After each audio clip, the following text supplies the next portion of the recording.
सादर नमस्कार मित्रों। एपिसोड 70 में आपका स्वागत है और हम सुन रहे हैं बेसिक साइंस लर्निंग और हम बात कर रहे हैं विज्ञान के कक्षा 6 की इकाई 12 गति के बारे में। हमने सरल रेखीय गति और वृत्तीय गति के बारे में हमने भाग 1 में चर्चा किया था। सरल रेखीय गति के बारे में हमने बताया था कि जो सीधी चाहे गाड़ी हो या अन्य बस, ट्रक, कार या ट्रेन, हवाई जहाज, ये सभी जो गति करते हैं वह सरल रेखीय गति करते हैं। जैसा कि हम जानते हैं जो पक्षियाँ होती वो भी उड़ती हैं, वो भी गति अवस्था में होती है, लेकिन ज़्यादातर वो सरल रेखीय गति में चलती हैं। उसी प्रकार हमने वृत्तीय गति के बारे में बात किया था। जैसे जब कोई गोला फेंक खिलाड़ी गोले को फेंकता है तो वह भी एक चारों तरफ एक बार घुमा करके फेंकता है, वह एक प्रकार के वृत्तीय गति का उदाहरण है। उसी प्रकार वॉलीबॉल या बास्केटबॉल भी वृत्तीय गति का अच्छा सा उदाहरण है। सरल रेखीय गति का उदाहरण जैसे सीधे रास्ते पर चलना, दौड़ना और किसी पेड़ से किसी फल का नीचे गिरना, बंदूक की गोली से गोली का निकलना, बंदूक से गोली का निकलना, ये सब सरल रेखीय गति के उदाहरण हैं। अब हम घूर्णन गति के बारे में बात करते हैं। घूर्णन गति जैसा कि नाम से परिलक्षित होता है कि घूर्णन गति अपने एक ही जगह पर एक ही धुरी पर कोई वस्तु घूमती है तो वह घूर्णन गति कहलाती है। जैसे यदि हम एक लट्टू को डोरी से लपेट कर घुमाएं और तो जैसे ही लट्टू नीचे आता है जमीन पर वह अपनी धुरी पर घूमने लगता है।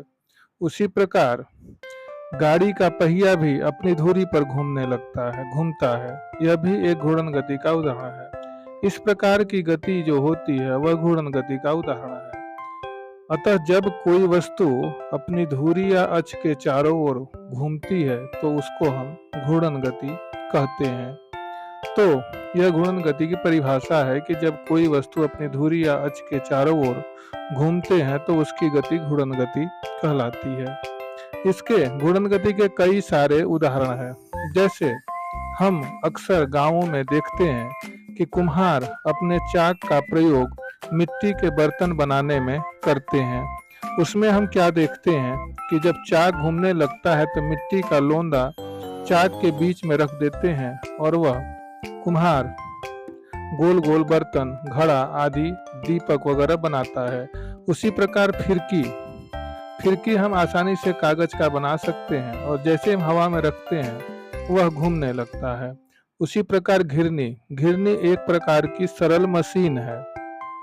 यह भी घूर्णन गति का उदाहरण है क्योंकि अपनी धुरी पर ही यह घूमती है और बहुत सारे काम आसानी से इसके द्वारा हो जाते हैं।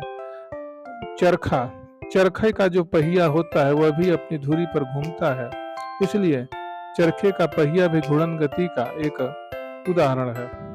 उसी तरह से कई सारे ऐसे उदाहरण हैं आसपास जो हम उनको देखकर कौन सी गति है, इसमें कौन सी गति हो रही है, उसके बारे में पता लगा सकते हैं। जैसे साइकिल का पहिया अपनी धुरी पर घूमती है, वह भी एक घूर्णन गति का सबसे अच्छा उदाहरण है।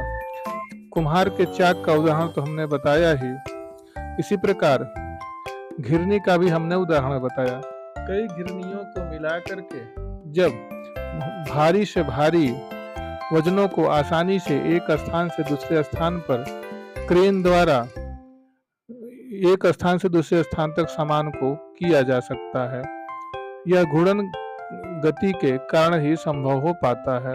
उसी प्रकार फिरकी जो हवा में घूमती है, यह भी घूर्णन गति का उदाहरण है। इसी आधार पर जो हवाई जहाज के पंखे होते हैं, जो चलते हैं, घूमते हैं, वह भी घूर्णन गति के उदाहरण है। तो अलग अलग घूर्णन गति के उदाहरण है। अब हम बात करते हैं आवर्ती गति के बारे में।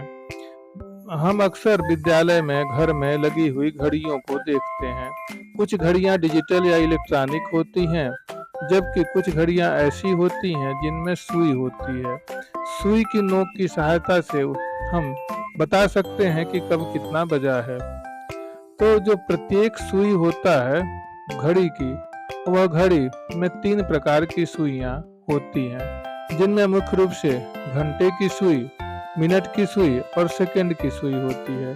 प्रत्येक जो सुई होती है वह एक निश्चित समय बाद अपने गति को दोहराती है। अतः जब कोई वस्तु एक निश्चित समय बाद अपनी गति को दोहराती है तो उसकी जो गति होती है वह आवर्ती गति कहलाती है। बिजली का पंखा, घड़ी की सुई, ये सभी जो गतियां हैं यह एक प्रकार से घूर्णन गति के साथ साथ आवर्ती गति के भी एक अच्छे से उदाहरण है। अतः जब कोई गति करती हुई वस्तु एक निश्चित समय बाद अपनी गति को बार बार दोहराती है तो उसकी गति आवर्ती गति कहलाती है। तो इस प्रकार आवर्ती गति के कई सारे उदाहरण हो सकते हैं। जैसे हमारे सौरमंडल में सूर्य के चारों ओर कई सारे ग्रह चक्कर लगाते हैं। जैसा कि हम जानते हैं कि सूर्य के चारों ओर 8 ग्रह चक्कर लगाते हैं। 4 ग्रह आंतरिक ग्रह होते हैं और 4 ग्रह बाह्य ग्रह होते हैं। बुध, शुक्र, पृथ्वी, मंगल आंतरिक ग्रह है। तो उसमें पृथ्वी भी है जो सूर्य के चारों ओर चक्कर लगाती है। यह एक निश्चित समय बाद बार बार चक्कर लगाती है। यह भी आवर्ती गति का एक अच्छा सा उदाहरण है। उसी तरह घड़ी की सुई भी आवर्ती गति का उदाहरण है। अब हम बात करते हैं दोलन या कंपन गति के बारे में। इसके लिए हम एक लगभग 50 सेंटीमीटर लंबा मजबूत डोरी लेते हैं। उसके एक सिरे पर छोटा पत्थर का टुकड़ा बांध देते हैं। जैसे ही हम पत्थर का टुकड़ा बांधेंगे तो डोरी का दूसरा सिरा किसी आधार या स्टैंड से बांधकर हम लटका देते हैं। अब पत्थर को किसी ओर थोड़ा सा खींचकर छोड़ देते हैं और पत्थर की गति को देखते हैं। इसी प्रकार कई सारे लोलक को भी हम एक साथ कर सकते हैं। उसमें देखते हैं कि उसमें कई प्रकार की गतियां एक साथ होती हैं, लेकिन एक निश्चित क्रम में होती हैं, जो आवर्ती गति का सबसे अच्छा उदाहरण और दोलन गति का सबसे अच्छा उदाहरण है। अतः जब हम कोई लोलक या पत्थर अपनी मध्य स्थिति के दोनों ओर इधर उधर जो गति करता है वह निश्चित दूरी पर ही गति करता है। अतः जब कोई वस्तु अपनी माध्य स्थिति के दोनों ओर सरल रेखा में गति करता है तो उसकी गति दोलन गति या कंपन गति कहलाती है। जैसे कई सारे ऐसे उदाहरण हैं जिनमें दोलन या कंपन गति होता है। जैसे घड़ी की लोलक वाली सुई, या हम चारों ओर गाड़ियां या साइकिल हम घुमाते हैं, यह भी एक प्रकार के आवर्ती गति का उदाहरण है। उसी तरह झूले में झूले बच्चे की गति, दीवार घड़ी के पेंडुलम की गति, ये सभी जो गति और दोलन गति का उदाहरण है। एक वस्तु में कई प्रकार की गति हो सकती है। जैसे चलती हुई साइकिल के पहिए में घूर्णन गति और रेखीय गति दोनों होती है। दोलन गति जो होता है, जिसे हम कंपन गति भी कहते हैं, आवर्ती गति की ही विशेष अवस्था होती है। तो आवर्ती गति की का ही एक विशेष अवस्था क्या कहलाता है? दोलन गति या कंपन गति कहलाता है। जैसे झूला झूलता हुआ बच्चा, स्प्रिंग से लटकी हुई कोई वजन वाली मशीन या वजन वाला गुटका भी एक प्रकार से जब ऊपर नीचे करता है तो वह भी दोलन गति या कंपन गति का सबसे अच्छा उदाहरण माना जाता है। और दीवार के घड़ी की पेंडुलम की गति भी दोलन या कंपन गति का सबसे अच्छा उदाहरण मानी जाती है। तो इस प्रकार कई सारे ऐसे उदाहरण हैं जिनसे दोलन या कंपन गति होता है। या स्प्रिंग की गति वह भी दोलन या कंपन गति का उदाहरण है। तो मित्रों, आज के इस भाग में बस इतना ही। अगले एपिसोड में फिर मिलेंगे। धन्यवाद।